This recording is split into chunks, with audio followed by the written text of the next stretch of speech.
예수님이 수고하고 무거운 짐진 자들아 다 내게로 오라 내가 너희를 쉬게 하리라 그렇게 말씀하셨습니다. 예수님은 수고하고 무거운 짐을 지고 사는 것을 원하지 않는 분임을 알 수 있죠.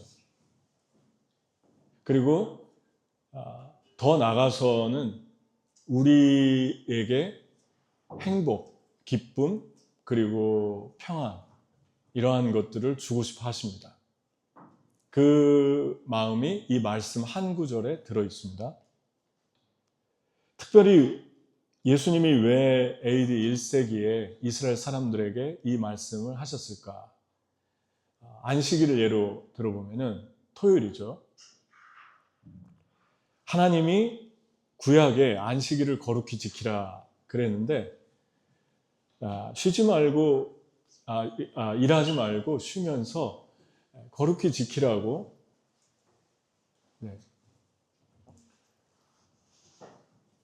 다시 처음부터 하겠습니다.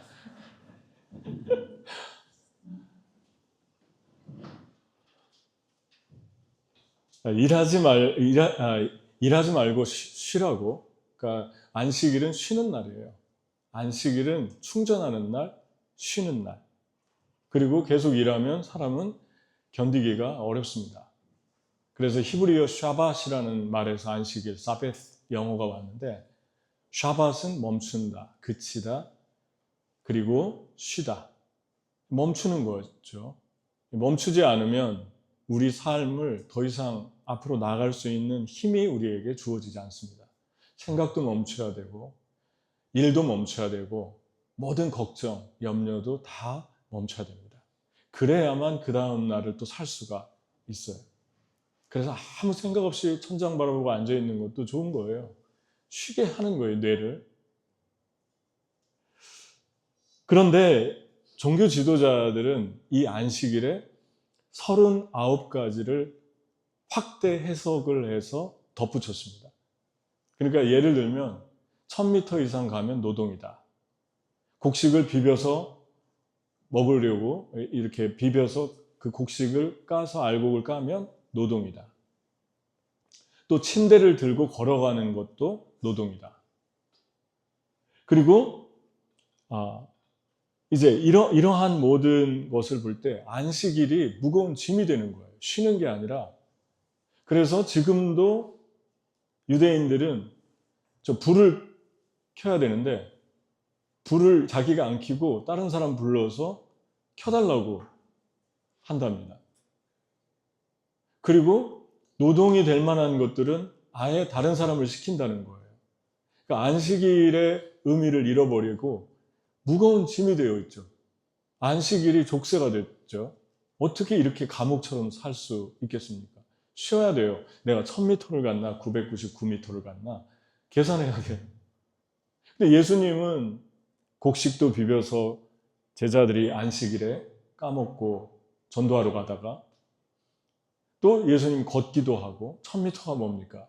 어떨 때는 수천 미터, 수만 미터도 걸어 다녔어요, 안식일에. 안식일에 회당에 들어가서 사람들 몸도 고치고 손도 고쳐주고 또 중풍병자도 고쳐주고. 그래서 이스라엘 사람들이 예수님을 죽이려고 한 거예요. 안식일에 왜 일을 하냐. 예수님이 그랬죠. 너희 중에 양이 우물에 빠졌으면 안식일에도 건져주지 않느냐. 하물며 한 사람을 구했는데 그게 노동이냐. 그러니까 진정한 의미를 다 까먹게 되는 거죠. 율법적으로 되면. 이런 무거운 짐이 당시 사람들에게 짊어지어졌다. 음식 먹을 때도 손을 씻고 먹냐 안 씻고 먹냐. 우리는 위생을 위해서 단순히 손을 씻는데 그 사람들은 종교적인 의식이 됐어요. 그것도 지도자들이 만든 것입니다. 그래서 예수님의 제자들이 배가 고프니까 그냥 먹으니까 비난하죠. 왜 당신의 제자들은 손을 안 씻습니까?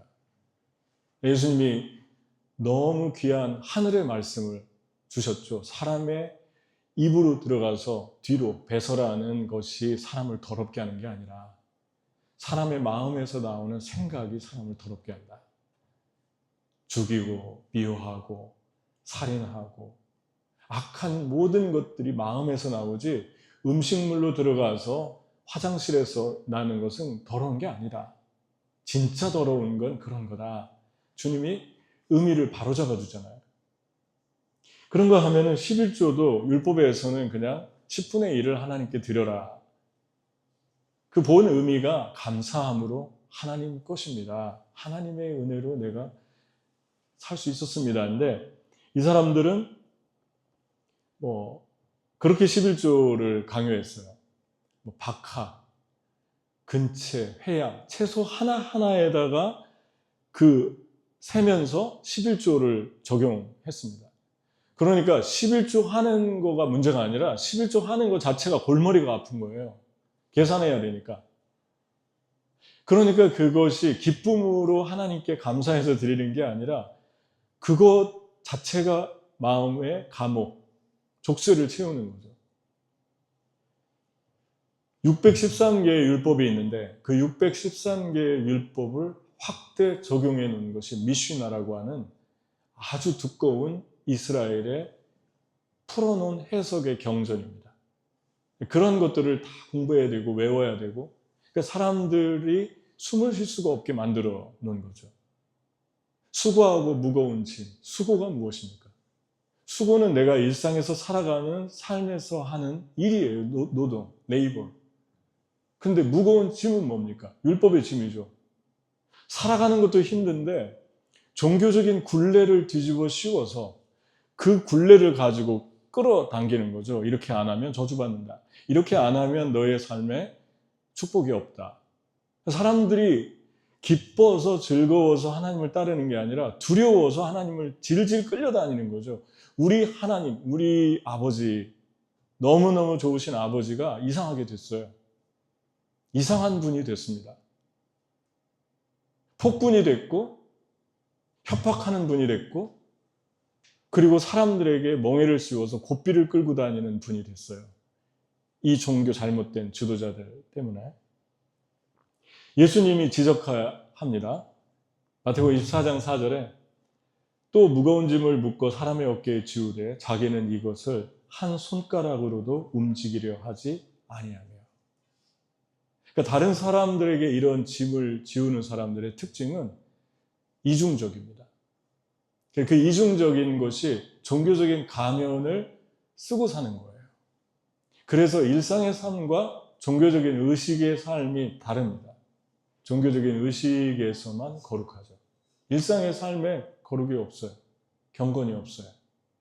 월요일, 화요일, 수요일, 목요일, 금요일, 토요일도 다 안식일처럼 살아야 되는데 그때는 전혀 하나님하고 관심도 없고 생각도 안 하고 그냥 살아가는 거죠. 여러분, 평안도 기쁨도 소망도 자유도 다 뺏어갔는데 이 안에 죄책감과 두려움과 억지로 하는 거, 공포 이런 것들만 사람들에게 남아 있었던 거죠.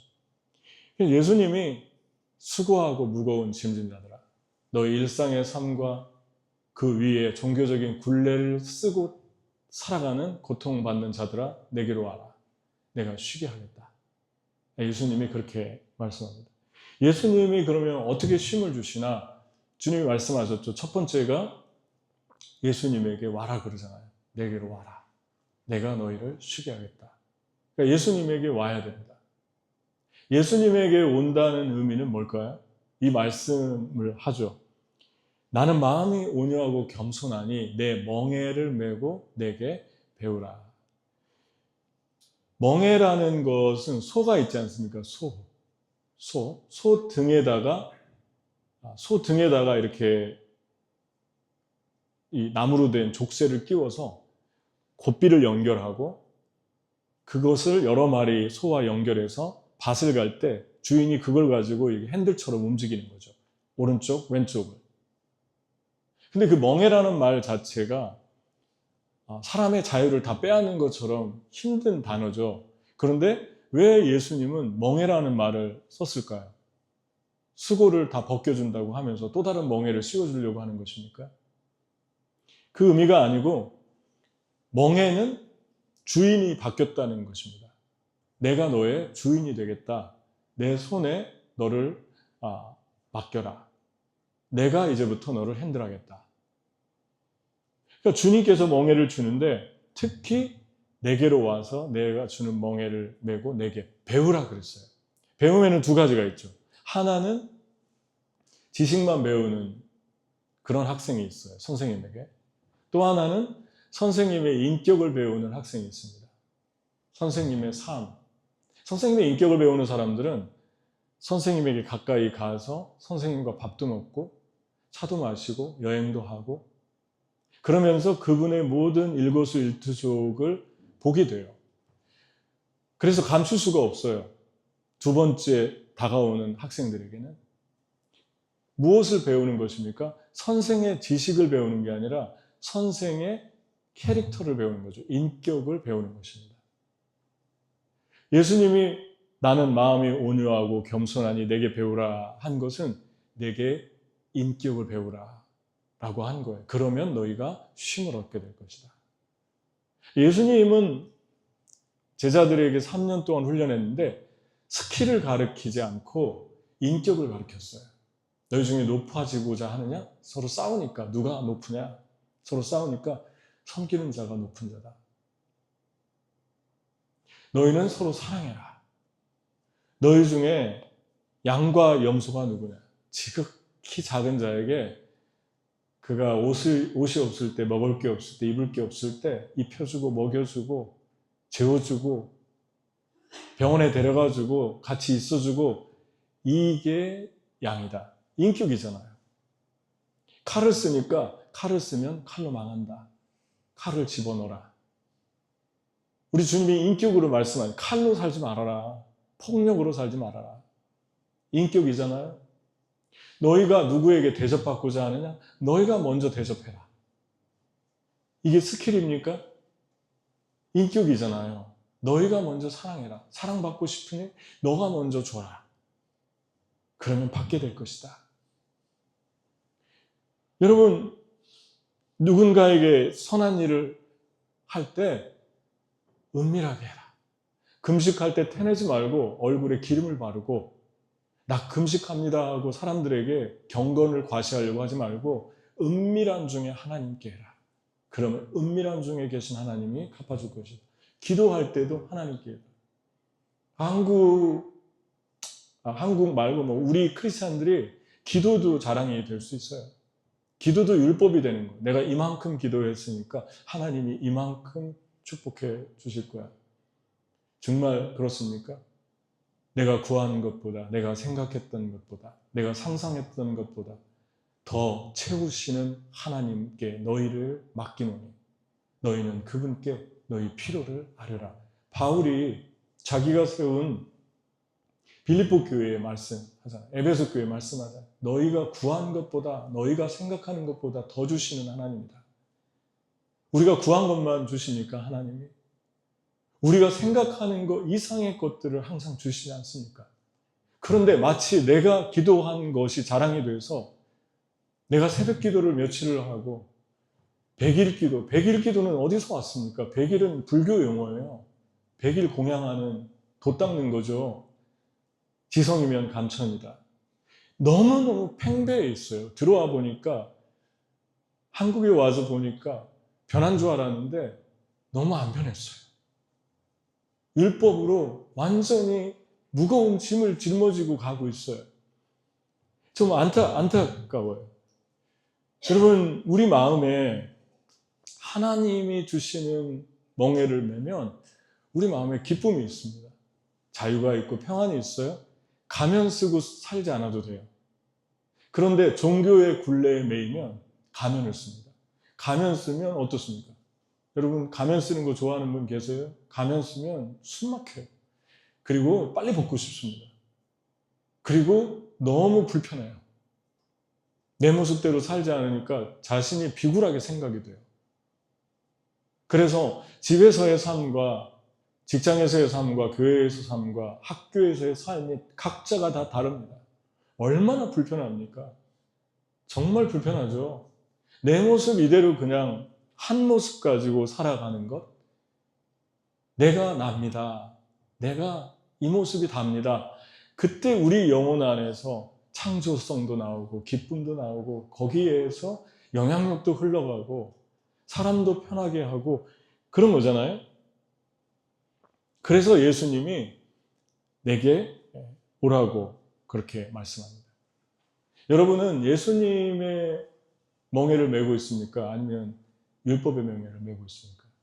사단이 율법의 멍에를 통해서 사람들을 컨트롤합니다. 속이는 거예요. 그래서 하나님을 믿는데 기쁨이 없습니다. 하나님을 믿는데 자유가 없어요.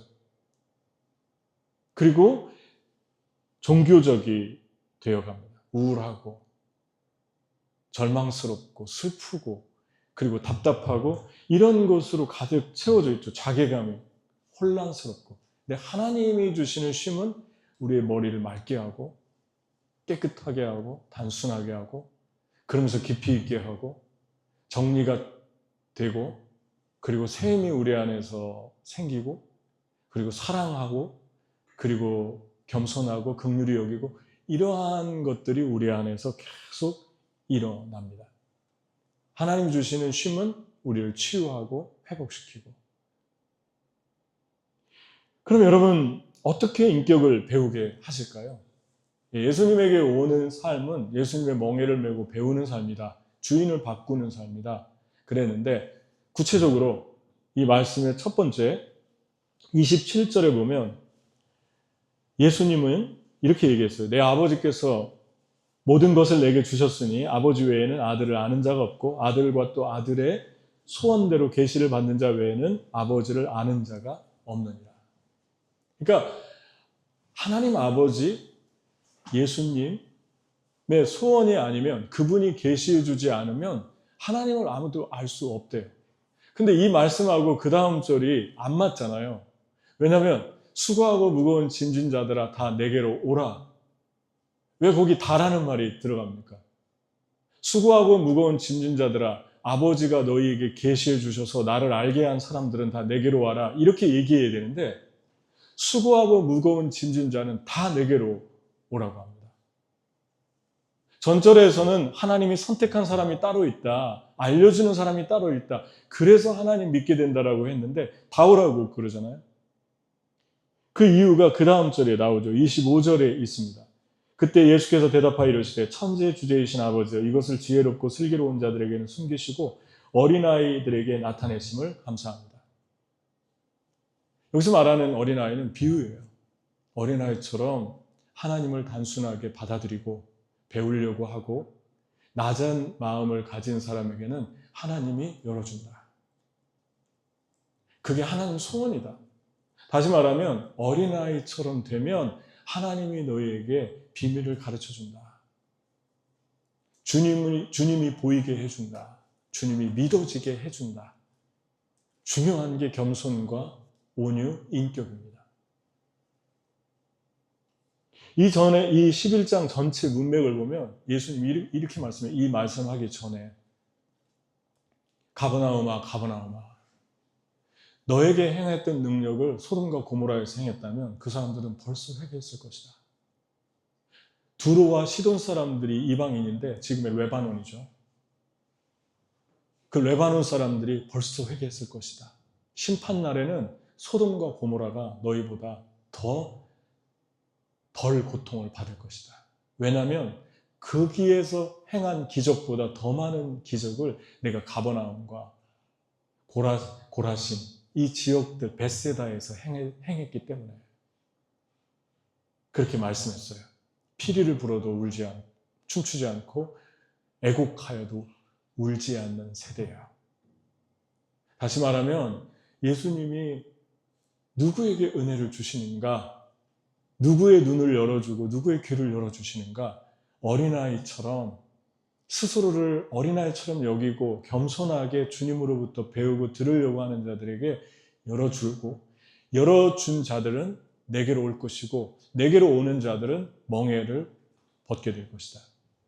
어떤 게 종교적인 굴레고 어떤 게 예수님께서 주신 자유인가를 분별하는 거예요. 그것을 분별하지 못하면 예수님 믿는데 행복하지 않아요. 예수님 믿는데 가면 쓰고 삽니다. 예수님 믿는데 연기하면서 살아가야 돼요. 그런데 자유케 되면 그게 보여요. 이게 지금 종교적인 굴레인가 아니면 정말 하나님으로부터 오는 자유함과 기쁨인가.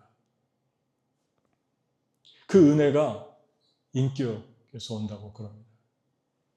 여러분, 한 사람의 인격은 예수님은 예수님의 사람들을 통해서 다른 사람을 쉬게 하십니다. 근데 그 쉼이 인격을 통해서 쉬게 하십니다. 여러분 그렇잖아요? 여러분이 정말 편하게 생각하고 여러분 마음이 평안하고 기쁨을 주는 사람들이 어떤 사람들입니까? 만나면 종교적인 사람들이 아니에요. 사랑 있는 사람들이 사랑, 기쁨이 있는 사람들이에요. 여러분 누굴 만나고 싶습니까? 만나면 기쁘고 만나면 긍정적이고 만나면 내 마음에 평안이 임하고 만나면 위로해주고 그러면 더 만나고 싶잖아요. 왜 만나고 싶습니까? 쉼이 있어요. 마음에 쉼이. 아 좋다. 너무 좋다. 쉼으로 끝나지 않습니다. 쉼은 창조성을 가지고 있어요. 쉼은 또 다른 기쁨을 만들어냅니다. 쉼은 소망을 줍니다. 그래서 쉬고 싶어 하는 거예요. 그런데 쉰다고 하는데 지극히 이기적이고 지극히 자기 중심적이고 지극히 인간적이고 시기와 오기와 교만으로 똘똘 뭉친 사람하고 있으면 너무너무 힘들어져요. 아무리 아름다운 곳에 있어도 마음이 편하지 않아요. 그래서 하나님은 예수님은 3년 동안 제자들에게 인격을 가르친 거예요. 스킬을 가르친 게 아니라. 사역은 스킬이 아니에요. 인격이에요. 하나님의 교회는 인격의 사람들, 예수님 닮은 인격의 사람들이 아무리 조금 있어도 그런 사람들이 있으면 가면 쉼이 있습니다. 아무리 많아도 뭐 적든 많든 베이비 같은 사람들, 정말 디맨딩이 많은 사람들, 나만 바라봐 달라고 하는 사람들만 있잖아요. 그는 쉬지 못해요. 그래도 그렇게 가는 거는 그냥 많으니까 누가 나에게 아무런 상관을 안 하니까 편리해서 가는 거지 내면의 채워짐으로 가는 건 아닐 거예요. 편리함과 내면의 채워짐은 다른 것입니다. 편리함과 평안은 다른 것입니다. 컨베니언스와 피스는 다른 것입니다. 여러분을 통해서 예수님이 누군가에게 쉼을 주고 싶어 해요. 그래서 여러분의 삶을 훈련하시는 거예요. 인격을 훈련하시는 거예요. 난 네가 온유해지면 좋겠다. 난 네가 더 겸손해지면 좋겠다. 더 낮아지면 좋겠다. 그래서 주님이 3년 동안 제자들을 데리고 다닙니다. 먹고 자고 선교하고 여행하고 배 타고 바닷가 가고.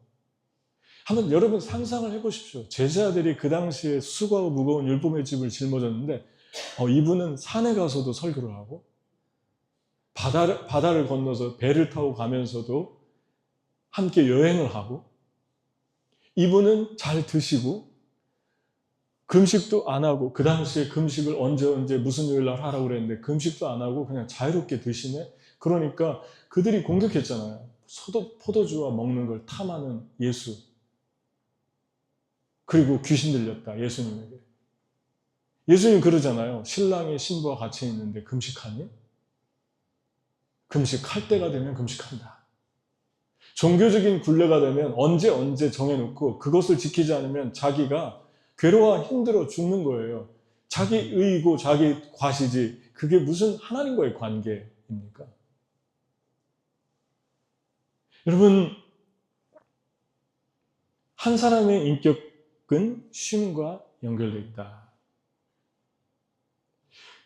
제가 최근에 어떤 글을 우연찮게 2개를 읽었는데 그 두 이야기가 하나는 피카소입니다. 피카소 유명한 화가죠. 근데 2001년 손주 마리나 피카소가 할아버지에 대해서 뭐라고 썼냐면 제 할아버지는 흡혈귀 같은 사람이었습니다. 그렇게 썼어요. 피카소는 대단한 사람이죠. 모든 그림의 스타일을 다 그릴 수 있는 사람이죠. 대단하죠. 경지에 이른 사람 같죠. 보통 하나만, 한 가지 전문적인 형태만 그리는데 모든 그림을 다 그릴 수 있었다 그래요. 92세 살 때까지 수만 점의 그림을 그렸다고 합니다. 그런데 이 사람에 대해 책을 쓴 사람은 뭐라고 했냐면, 하지만 그 에너지의 연료가 주변 사람의 인생을 파괴시키고 고통을 주는 것으로부터 왔다고 한다. 그렇게 평가했어요. 그렇게 사람들에게 고통을 주고 문란하고 아주 괴팍하고 그런 삶을 살았답니다. 그 에너지를 사람 괴롭히면서 얻은 거예요. 작품이라고 볼 수 없죠. 사람들의 피값입니다. 그런데 동일한 세대를 살았던 19세기를 살았는데, 지구 반대편에서, 피카소는 스페인에서 태어났고 노스캐롤라이나 미국에서 리바이 커핀이라는 분이, 여러분 들어보셨습니까? 리바이 커핀이라는 분이 지하철 대통령이라고 그래요. 근데 왜 진짜 지하철을 만든 분이 아니고, 시작한 분이 아니고, 지하철을 암호로 썼어요. 노예를 구하려고. 노예들을 핍박하고 죽이고 고통을 주고 팔고 그런 시대에 살았는데 3,000명의 노예를 구한, 이분은 그냥 순수한 백인이었습니다. 캐나다와 북미로 도주시키기 위해서 암호를 만들었어요. 집은 스테이션, 기차역. 자기 집을 그랜드 센트럴이라고 했어요. 그랜드 센트럴역, 맨하탄에 있는 42가 선상에 있는 그랜드 센트럴역. 자기 집은 노예들이 도망오는 그랜드 센트럴이다, 집이다. 그 다음 기관사는 탈출을 안내하는 사람. 그 다음에 승객은 노예들. 그리고 노예들이 만든 모든 그 물품들은 사업하는데 팔지 않았답니다. 사업을 해서 돈을 벌어서 노예를 탈출시키는 일을 했는데 절대로 쓰지 않았대요. 그런 돈은 그런 식으로 사업을 하지 않았답니다. 들키면은 법적인 처벌을 받는 세대였어요. 한 번은 이분들이 도운 사람 중에 한 여성이 있었는데, 오하이오에 얼어붙은 강을 아기를 안고 건너는데 사냥개가 쫓아가면서 맨발이 다 찢어졌겠죠. 그 얼음을 건너가는 한 여성, 아기를 업고, 그런 여성이 있었답니다. 이 소재를 듣고 톰 아저씨의 오두막이라는 글을 쓴 여인이 있잖아요. 그 작가가, 그 해리엇 비처 스토어라는 작가인데, 이 작가가 톰 아저씨의 오두막을 썼는데 그 안에 엘리아스입니까? 라는 여인을 집어넣었어요. 각색해서. 그 여인이 바로 이 오하이오를 건넜던, 맨발로 건넜던 여인입니다. 근데 이 여인의 이야기를, 이 오두막집을 읽으면서 링컨이 나중에 이 책을 통해서 영감을 얻고 노예 해방을 하게 되는데, 이 작가를 만나서 뭐라고 했냐면, 그래서 이 작은 부인이 이 큰 전쟁을 만들었군요. 그랬어요. 노예 해방 전쟁이 일어난 것은 이 책의 영향이었다고 시인을 한 거죠. 링컨이. 이 이야기들. 제가 무슨 얘기를 하고 있는 걸까요? 한 사람의 인격이, 리바이 커핀이라는 인격이 사람들에게 흘러갔고, 노예들에게 흘러갔고, 한 오하이오의 강을 건너는 여인에게 흘러갔고, 해리엇 비처 스토어라는 톰 아저씨 오두막을 쓴 여인의 작가에게 흘러갔고, 그 작가를 통해서 링컨에게 흘러갑니다. 그리고 평생 지옥까지 살아가는 사람들에게 자유와 평안과 기쁨을, 인격적인 삶을 살도록 길을 열어줍니다. 지옥을 천국으로 바꾸죠. 이러한 일들이 사람의 인격을 통해서 전가되고 흘러가는 것을 보게 됩니다. 여러분, 예수님의 쉼은 내가 너에게 쉬게 하리라. 그 쉼으로 끝나지 않습니다. 우리 종교적인 굴레를 벗기고 진짜 하나님을 섬기는 게 어떤 것인지, 진짜 내면에서 우러나는 기쁨이 어떤 것인지, 그 쉼을 주고, 그 쉼은 누군가의 영혼을 깊게 터치하면서 이 세상을 풀어놓는 놀라운 일들을 이루어가게 됩니다.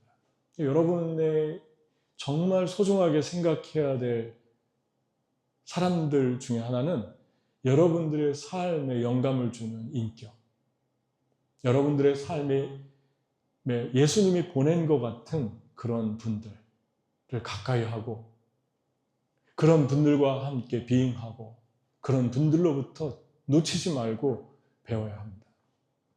누가 됐든, 그분이 평신도든, 그분이 아이든, 그분이 병이 든 분이든, 그분이 부자든 가난하든 그런 분들을 가까이 두고 그런 분들로부터 배워야 합니다. 배우라.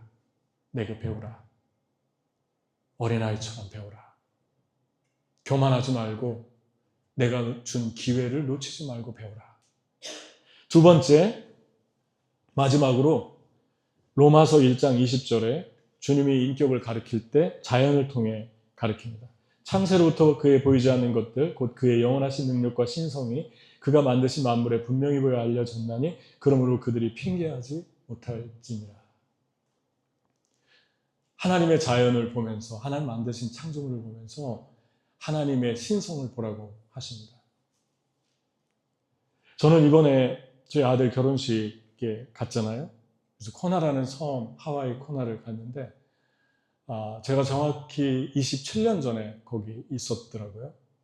그리고 딸이 2018년에 거기에서 결혼을 했고, 아들이 올해 2026년에 또 결혼을 했어요, 둘 다. 그런데 많은 생각들이 파노라마처럼 지나갔습니다. 한국에서 갈 수 없는 상황이었는데 하나님이 가라고 해서, 하나님이 인도하신 그 멍에, 하나님 내게 씌워준 그 멍에만 붙들고 따라간 거예요. 주님이 끌어가실 때 두렵고 떨렸고, 첫째 날 잠도 못 잤고, 하와이의 파도 소리가 너무 아름답고, 야자수, 그 자연이 너무 아름다운데 잠도 못 잘 정도로 두렵고 떨리는, 어떻게 살아갈까? 그 조그마한 선교사 숙소 학교에서 다닥다닥 붙어있는 그 학교에서 어떻게 이제 앞으로 나는 살 수 있을까? 그런 시간들을 보냈는데, 하나님이 손주가 그 땅을, 바다를 거닐게 하는 모습, 비취를 걸어가는 모습을 보여주면서 계속 하나님이 너무너무 감격스러웠어요. 내가 27년 전에는 여기에 내 손주를 데리고 오고 내 딸과 아들이 여기서 결혼한다는 건 상상도 못했는데, 그냥 두렵고 떨렸었는데 어떻게 살까? 그런데 여기에서 결혼을 하고, 이 축복, 이 기쁨, 어떻게 말로 표현할 수 없는 그 기쁨이 영혼에 벅찬 거예요.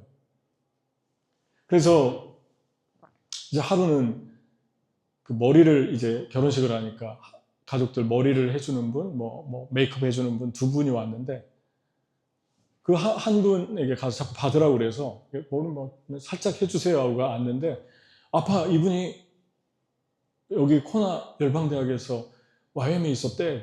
그래요. 그래서 얘기를 물어봤어요. 언제 있었냐고 하니까 1999년도에 있었대요.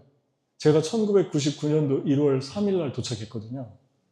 그러더니 사모님 얼굴이 낯익다고 그분이 알아보는 거예요. 근데 자세히 보니까 저도 알 것 같아요. 근데 그분이 얘기를 이제 하는 거죠. 자기 아버지가 선교사였고, 브라질에서 자기는 태어났고, 브라질리안 아메리칸이에요. 그리고 아버지가 선교일 하다가 지금 그래 살아계시냐 그러니까 돌아가셨대요. 아버지는 늘 천국 가는 게 너무 내가 힘들다. 천국을 기다리는 게 힘들다. 그렇게 얘기한 분이었대요. 그래서 better place에 있다. 지금 너희 아버지가 얼마나 좋냐. 그렇게 가고 싶어 하는 곳 갔으니까. 그러니까 얘기하다가 갑자기 우는 거예요. 이 자매가. 이 자매가 갑자기 눈물을 흘리면서 우는 거예요.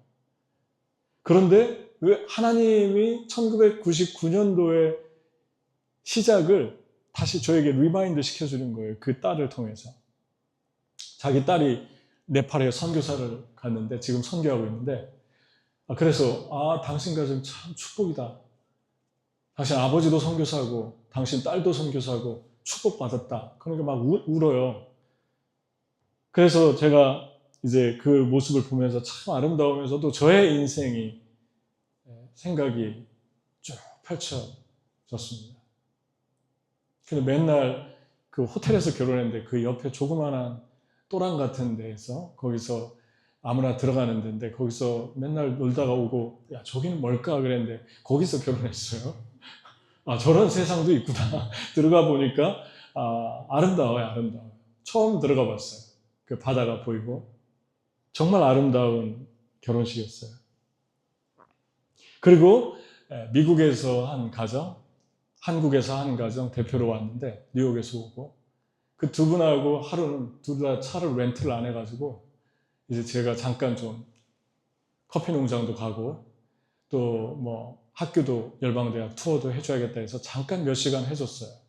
그분들이 너무 아니라고 너무 고마워하면서 아니라고 하는데 괜찮다고 제가 해드리겠다고. 근데 차 안에서 계속 물어봐요. 어떻게 사셨고 어떤 일이 있었고 그래 조금 얘기해 줬는데 또 울어요. 얘기 들으면서 또 울어요. 이분들이. 치유가 되고 영혼의 회복이 일어나고 앉아가지고 차 마시면서 얘기하는데 또 울어요. 여러분 저는 야자나무를 아침마다 뛰면서 1시간씩 뛰었어요. 아침마다. 근데 야자나무를 보는데 야자나무가 이렇게 휘어졌잖아요. 야, 그런데 그냥 나뭇가지만 봐도 이렇게 치유가 되는 거예요. 마음에 평안이 나고. 금방 쓰러질 것 같은데 몸통을 만져보니까 콘크리트 같아요. 야자나무가. 너무너무 돌처럼 생겼어요. 몸통이 하얘가지고. 하나님은 너무너무 멋진 분이다. 그래서 야자나무만 바라봐도 영혼이 이렇게 회복이 되면서 하나님의 축복, 은혜들이 이렇게 머리에 오늘 부른 찬양처럼 이렇게 쫙 스쳐가는데 뛰면서 또 울었죠, 제가. 감사하면서. 이게 자꾸 눈물이 나는 거예요. 뛰면서 울고. 하나도 안 힘들어요.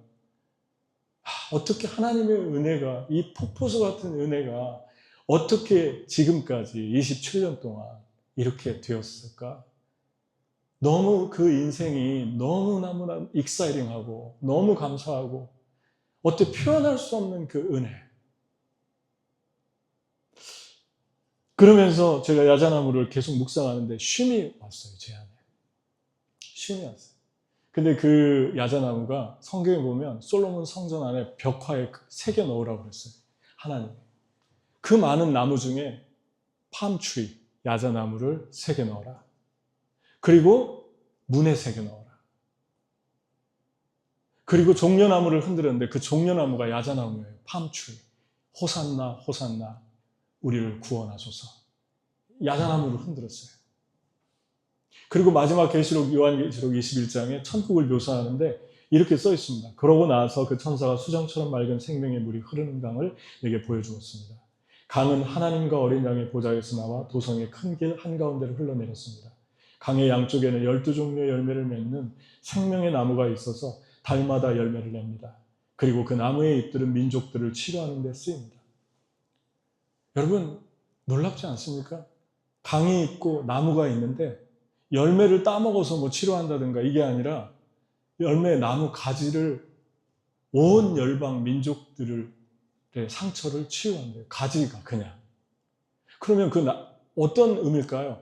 천국에 들어갔어요. 들어가자마자 생명수 강이 보입니다. 유리 같은 바다 강이 보입니다. 근데 그 나무가 보이는데 나무를 한번 이렇게 보는데 그냥 찰나의 세컨에 끝나는 거예요. 모든 눈물, 모든 슬픔, 모든 병 완전히 새롭게 영화롭게 되는 거예요. 그 나무까지 하나다. 하와이를 살 때부터 999극이라는 소문이 있어요. 장난처럼.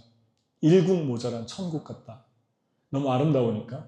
그런데 어떻게 천국과 비교하겠습니까? 하와이를.